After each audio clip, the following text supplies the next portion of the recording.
Hola i benvinguts de nou. Després de molts mesos d'espera, ja torno a estar aquí. Per què? Doncs perquè m'he instal·lat altre cop a Tailàndia, on hi estaré durant 2 mesos. Això m'ajudarà a escriure de nou i a crear vídeos amb més facilitat.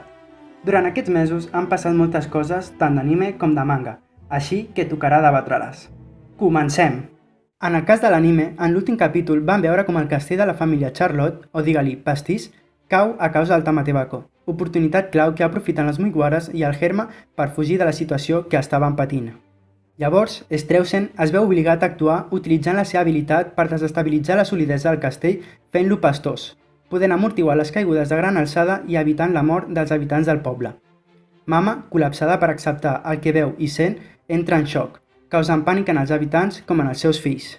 Tornant de nou en els Mugiwaras, veiem com tenen unes últimes paraules d'agraïment amb els pirates Fire-Tan, i tot seguit, els barrets de palla es tornen a dividir en dos grups, un constituït per Luffy, Jinbe, Nami, Carrot, Pedro i Sanji, dirigint-se al Sunny i el segon grup format per Brook i Chopper anant a recuperar el Shark Submerged. Aquesta escena ens deixa una gran incògnita, Nagamas. En el cas de Caesar Clown, no sabem si finalment s'unirà a la tripulació de Veg o seguirà sol, aliança amb algun altre pirata o Yonkou. Ara passem al manga, on aquí podré debatre molt més ja que hi ha molt a dir. Ok, donem peu al Reverie, un arc que hem esperat des de fa molt de temps i per al que hem pogut veure està replet d'informació. L'únic que sabíem des de llavors és que es celebrava cada 4 anys on els regnes aliats al govern mundial, o sigui, un total de 50 reis i representants de 170 països, es reuneixen per parlar i posar solució als grans problemes que repercuteixen a tot el món.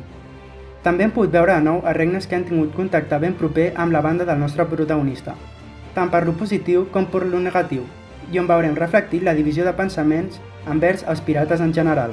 No vull encara desviar-me cap a un altre tema sense haver parlat del que li comenta Pell a la princesa Vivi, on li diu textualment aquestes paraules. El rei Cobra ha sigut citat juntament amb el rei Riku de Dressrosa, per l'almirant Fujitora. Aquí crec que Fujitora haurà volgut reunir els dos reis per conèixer els fets de primera mà dels incidents que van viure, i on cadascú expliqui els motius que tenien els dos pirates per actuar de la manera en què ho van fer. A més d'aclarir i saber per què la Marina va actuar o va voler actuar de certa manera. En el cas de l'Abasta, homenatjant al capità Smoker a Comodor i a la sergent major Tashigi a mestre.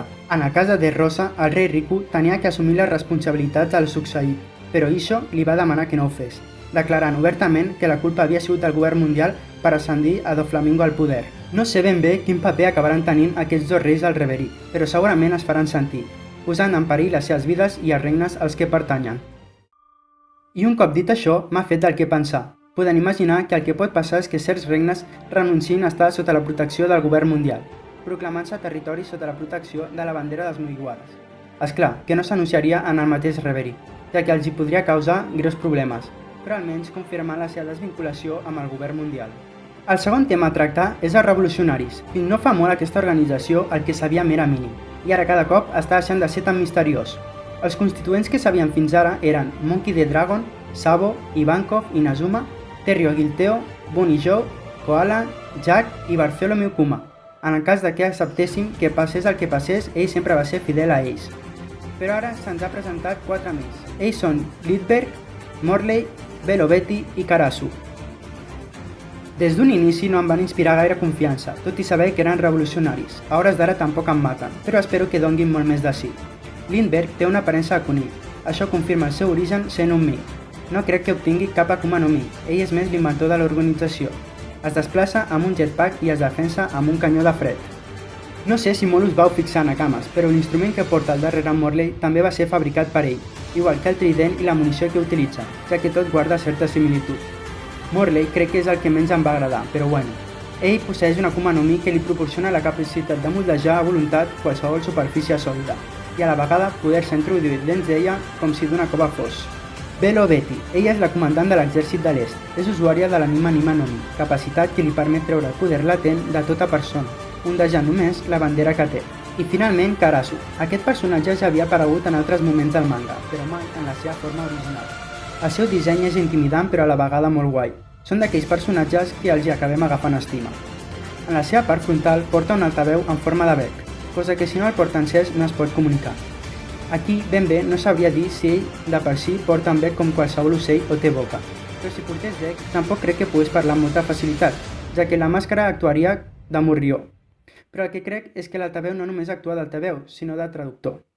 L'objectiu que té l'exèrcit revolucionari en el Reverie és atacar o almenys anar en contra de la figura del Tenryubito, ja que ells tenen total poder sobre els reis i el govern mundial. I ja no només això, sinó el poder recuperar el seu antic Nakama, on hem pogut flipar una mica bastant, al saber la posició que tenia, sent l'antic rei del regne Sorbet. Però, ei, que això no s'acaba aquí. A més, també hem pogut conèixer la mateixa reina viuda del regne Sorbet, la Connie, que la mateixa vegada és un dels membres de la pitjor generació, la capitana Jewelry Bonnie. En aquest cas, Bonnie està en modo infiltració. Això m'ha fet pensar en diverses possibilitats. La primera és que ella s'estigui fent passar per la verdadera reina en qüestió, sense tenir ningú lligam familiar. La segona és que siguin família i s'estigui fent passar per la reina, podent obtenir una gran similitud per la seva habilitat. I la tercera, i la que més m'agrada, que tant Kuma com Bonnie siguin parella. I sí, molts us preguntareu que el que se suposa és que Kuma, rei del regne Sorbet, està casat amb la reina Connie, una senyora d'avançada edat. Però en aquest cas, Kuma sempre va estar amb la Bonnie que coneixem, però de regne cap a fora, ella sempre es va presentar amb la forma que hem pogut veure. És per això que el guardià que l'adverteix la coneix amb aquesta forma, afirmant-nos que ella ha assistit a altres reveries. I per què causar-se tantes molèsties? Doncs perquè Kuma no només és rei, sinó també va ser Shichibukai i representant de l'exèrcit revolucionari. És per això que Bonnie també tenia que maquillar d'alguna manera o altra la seva relació amb ell, i perquè no descarto que ells dos també tinguin un objectiu a assolir. Deixant ja un canto aquest tema, vull treure'n un altre que em fa una miqueta de ràbia, el del Gorosei i Shanks. No se suposa que el govern mundial vol acabar amb la pirateria? Igual que els pirates no volen abolir la ideologia del govern? Llavors, com Shanks pot presentar-se amb tanta facilitat i entaular una conversa amb les persones de major estatus? Sincerament no ho entenc. Si tot fos així de fàcil, per què no es presenten els 4 yonkos juntament amb els 5 avis, els senten tot plegats i arriben a un acord? Però, alto.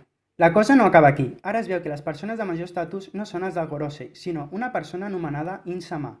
Aquí té en el punt de mira a la princesa de Nefertari, del qual desconeixem també el per què. Però com vam poder veure, després de que el rei Cobra parlés amb l'almirall Fujitora, va demanar una reunió amb els del Gorosei durant la conferència. Jo imagino que aquí el rei d'Arabasta informarà de tot el que ha esbrinat sobre el segle VIII. Si refresquem una miqueta la memòria, tant ell com Nico Robin van estar parlant en el seu dia dels poneglyphs, la història i la informació que contenia, podent arribar a solucionar la incògnita. Com?